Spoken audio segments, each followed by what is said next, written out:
Hi guys, this is Karina. So I am back today with another video tutorial on my template 15, and I will be showing you guys how to make this flower right here.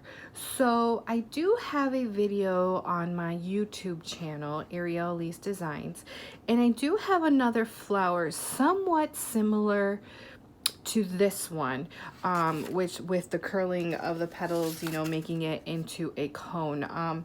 But it is slightly a little bit different, less petals, different center.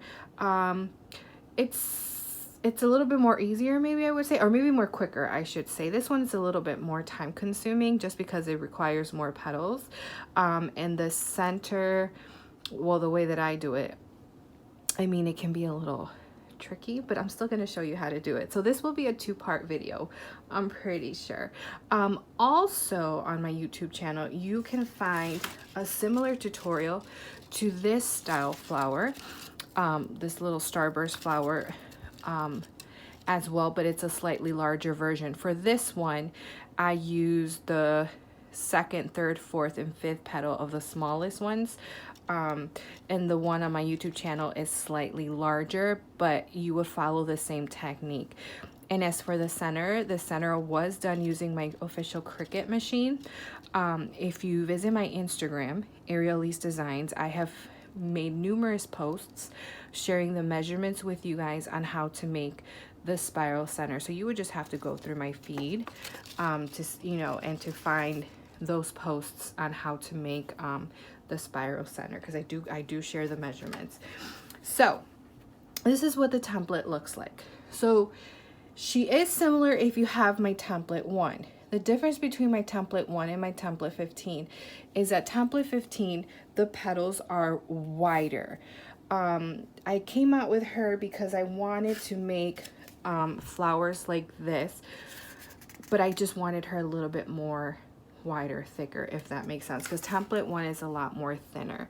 So this is how she came about, and I think I've had her for almost 3 years as well. So today, like I said, we're going to be making this one right here. You only need 2 petals, which I use the 4th petal, not the 5th, but the 6th. So the 6th petal and the 4th petal. Okay, so you do receive 10 petals, but I just used the 4th and the 6th.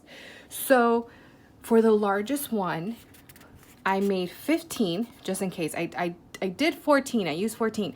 But when it comes to these type of flowers, depending on how you roll the petals, if you roll them too wide or too thin, you might use more or less. But so I always like to make a little bit more, but if you need more or less, it's perfectly fine.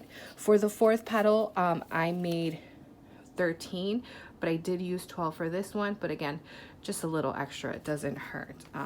But I will keep the template by my side just in case I need to make, I need more. So let's get to it. So I'm gonna put her to the side. So prepping the petal. So this is what your petal will look like. So what you're gonna do to all your petals. So I am using 65-pound cardstock weight. This is from Michaels, and this is from their pink buttons pack, and this is their darkest shade in the pink buttons pack. So as you can see, I rolled it just to help me kind of roll it into a cone. So you want to make that cone on the bottom. Then you're going to get your glue gun. I am using my AdTag Pro 80 with a thinner nozzle. I believe when you buy this gun, you receive 3 different nozzles. The whole reason why I purchased her was because I wanted a thin nozzle. It comes a lot more in handy when you're making these kind of flowers. So there you go. This is what you're going to do. You're going to prep all your petals just like this. So go ahead and grab those large ones. And this is super, I mean, I think it's easy. So what you're going to do is grab a petal. You're going to add some glue to the side, just like that. And then you're going to glue it next to the other petal, just like that. Did you see that? So I'm just going to add a line of glue on the side, just like that. and then glue her onto the next one, just like that. So this is what we're going to be doing until we create a circle going around. And the trick here, guys, is that we want to make sure that we make a little circle in the center. Honestly, I feel like this is going to be a 3-part video. So just stay tuned. So we're just going to glue these around. Just like this. And like I said, if you use more or less, it's okay. Just follow the technique.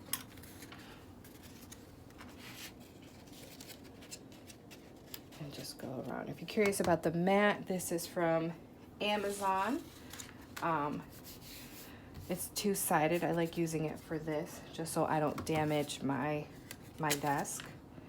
So it comes in real handy. And they have various different sizes. This is from US Art Supply.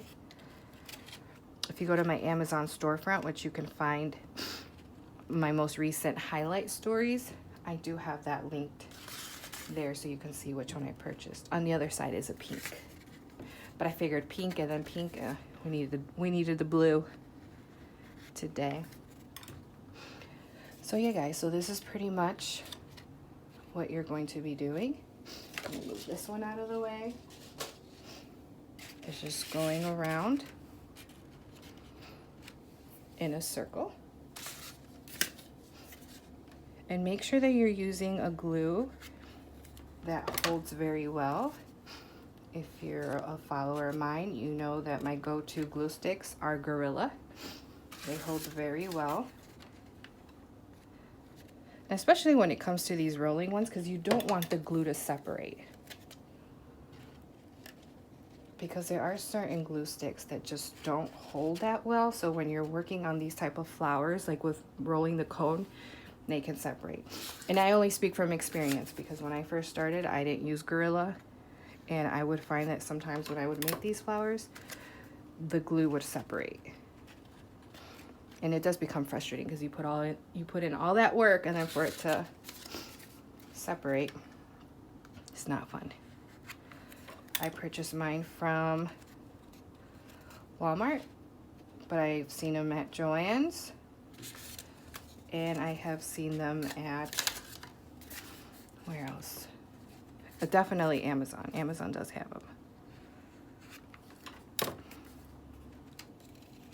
All right, so put that one there. I'm gonna let that dry, because then I'm gonna bring these two together. Unless I can squeeze another one in. Oh yeah, I can squeeze another one in. So,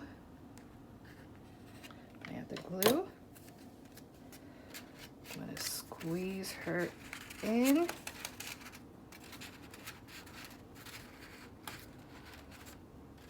Just like that.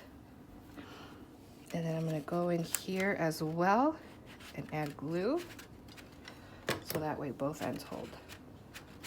And then just let that dry. So we're done with the first layer. I'm gonna come back and show you guys what to do to the back and the second layer.